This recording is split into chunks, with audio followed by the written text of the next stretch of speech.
Nanonood pa ba kayo sa impeachment hearing ngayon sa Senado? Ako, wala na. Walang kagana-gana manood sa impeachment na yan. Yung impeachment laban kay BP Sara Duterte, yung hearing nila dyan. Walang kagana-ganang panoorin dahil alam na po ng lahat kung bakit nila gustong ma-impeach si BP Sara Duterte. Gusto nilang matanggal si BP Sara Duterte. Alam na po ng lahat kung bakit. Dahil ayaw nila na makatapat nila si VP Sara Duterte pagdating sa 2028. Yan ang katotohanan dyan. Dahil kung hindi, bakit yung mga kakampi ni VP Sara Duterte ng mga senador ay unti-unti nang kinakasuhan? Samantala, yung majority ngayon ni isa walang kinakasuhan. Yung si Joel Villanueva na lumipat na ang sabi ni Ombudsman na hinog na ngayon, ilang araw na, ilang linggo na, yung pagkahinog hindi pa pinitas. Di ba? Wala na. Kahit si Escudero, wala na rin. So, ibig sabihin, pagdating sa dulo, sa bilangan pa rin talaga magkakatalo dito. Para sa akin, wala yan. Walang kwenta yung impeachment na yan dahil alam po natin na ang gusto lang talaga nila na hindi makakatakbo si BP Sara Duterte dahil takot na takot talaga sila na makatapat nila si BP Sara Duterte sa 2028. And alam nila mahihirapan silang talunin ang Vice Presidente kung itatapat lang naman nila si Risa, sila ni Leni, hindi nila kayang talunin ang Vice Presidente na si Inday Sara Duterte. Yan talaga ang katotohanan dyan kung bakit gusto nilang matanggal sa pwesto si VP Sara Duterte at maalis na maging kandidato sa 2028 sa pagka-susunod na Pangulo. Yan talaga ang katotohanan dyan. Wala nang iba. Diba? Kitang-kita po eh. Kita pa natin ang isang senadora dyan na laging manifestation. Pagkatapos ng yung ang malapit na matapos yung oras, yung magbe-break na sila, biglang sisingit mag-manifestation kung ano nang sabihin, di ba? Halatang halata talaga na yung ginagawa ay puro paninira lang laban kay Vice President Sara Duterte. Dahil alam po natin talaga, alam natin na hindi nila kaya na matalo si VP Sara Duterte. At alam po natin na takot yan sila na magiging Pangulo ang Vice Presidente dahil karamihan sa kanila ay sangkot talaga. Sakot sila dahil alam natin na may mga ginawa din silang hindi maganda. Kaya alam nila pag nagiging Pangulo si Sara Duterte, talagang hahabulin sila at pananagutin sila sa kanilang mga ginagawa. Yung mga gigil na gigil kay VP Sara Duterte, kitang-kita na guilty na may ginawang hindi maganda eh. Kitang-kita na kagad, di ba? Kaya sila yung gigil na gigil. At saka yung iba naman dyan, mga makakaliwa, gusto nila talaga na maalis si VP Sara Duterte dahil kapag nagiging Pangulo din si VP Sara Duterte, baka mawalis din sila. So baga, talagang tuduhan ni VP Sara Duterte na hindi sila makapag-recruit ng mga mag-aaral. Talagang hihigpitan ni VP Sara Duterte kaya hindi sila makakapurma kapag si VP Sara Duterte ang magiging susunod na Pangulo. Diba? Tapos, may mga pa sila na kailangan magsanib puwersa ang administrasyon kuno at ang oposisyon kuno. Ibig sabihin oposisyon nga sila ni sila ni Risa Hontiveros. Ang tanong dito, paano naging oposisyon sila ni Risa Hontiveros? Ay makakampi sila ng administrasyon, di ba? Magkakampi sila tapos sabihin nila sila yung oposisyon, di ba? Niloloko nila taong bayan, di ba? Kakampi nila ang totoong oposisyon ay si Vice President Sara Duterte.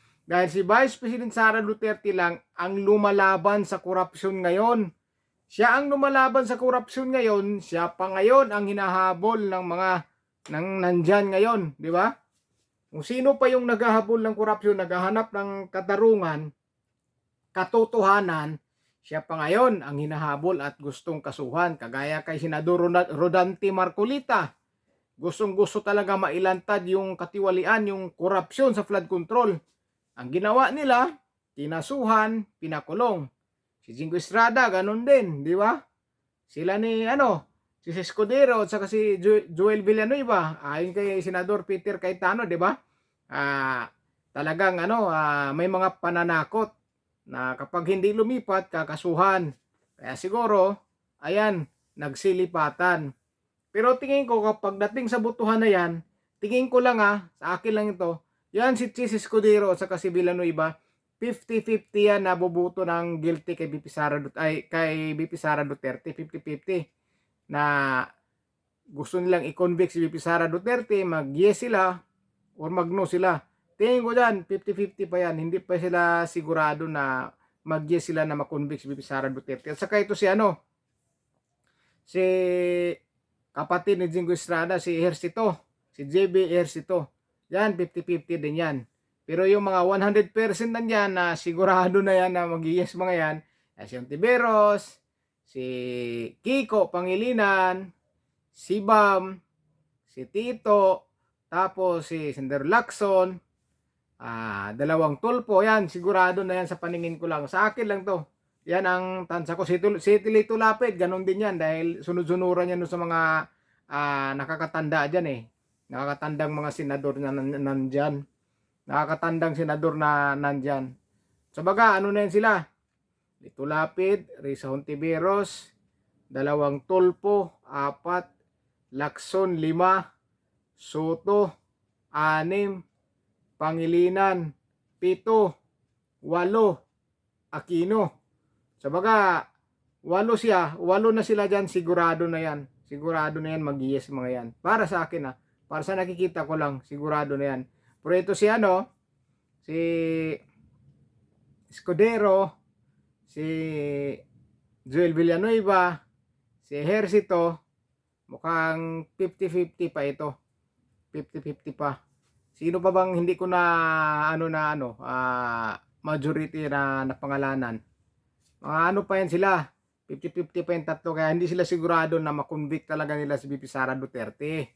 Hindi talaga sila sigurado. Ang gawin na lang nila dyan na masiraan ang Vice Presidente sa taong bayan. Ang problema dyan, hindi naman naniniwala ang sambayan ng Pilipino o karamihan ng sambayan ng Pilipino dyan sa mga pinagbibintang nila laban kay BP Sara Duterte. Dahil alam na nga ng mga tao na yan ay puro gawa-gawa lang, ay yan puro paninira lang laban sa Vice Presidente. Dahil alam talaga nila na hindi nila kayang talunin si BP Sara Duterte. Kaya sinisiraan na lang nila ng todo nung akala nila makuha nila yung loob ng mga taon. Sa baga, babaliktad at hindi nasusuportahan si BP Sara Duterte. Diyan sila nagkakamali. Dahil mas lalo pang dumadami ang mga sumusuporta kay Vice President Sara Duterte. Yang impeachment hearing ngayon, nakakaantok. Puro na lang, wala.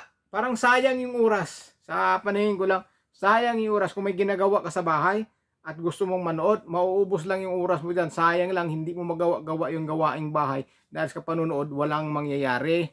Di ba? Wala.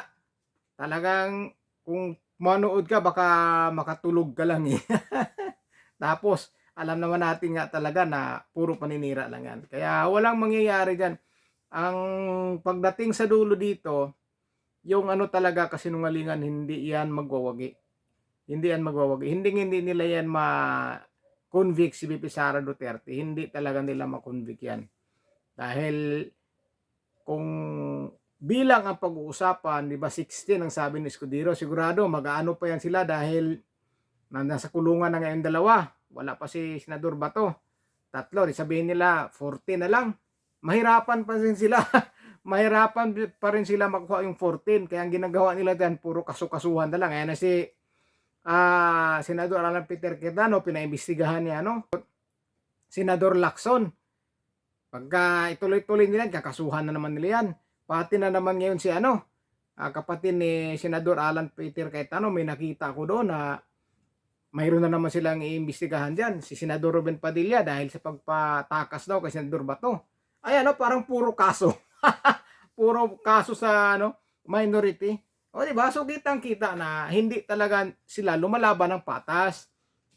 Hindi sila lumalaban talaga ng patas. Kasi kung lumalaban sila ng patas, pwede namang umatin yan si Senador Jingo Estrada at si Senador Marcolita eh. I-request lang nila sa korte, di ba? Papayagan at payagan yan kapag ang Senado ang mag-request. Di ba? Papayagan yan, pero dahil hindi sila parehas, hindi nila gagawin yon. Di ba? Ganon lang yan kasimple.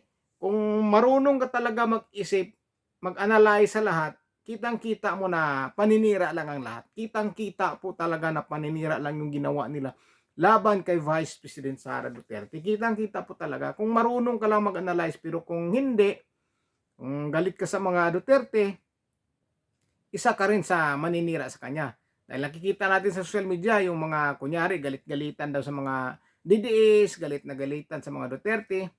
Kung ano-ano na lang sinasabi. Tapos yung sinasabi nila na palamura daw si VP Sara Duterte, kabaliktaran dahil sila yung nagsasalita ng hindi maganda tungkol kay Vice President Sara Duterte. Akala mo na kung mga sino makapagsalita laban sa Vice Presidente. Akala mo kung sino-sinong mga malalaking tao na inaalipusta nila ang Vice Presidente.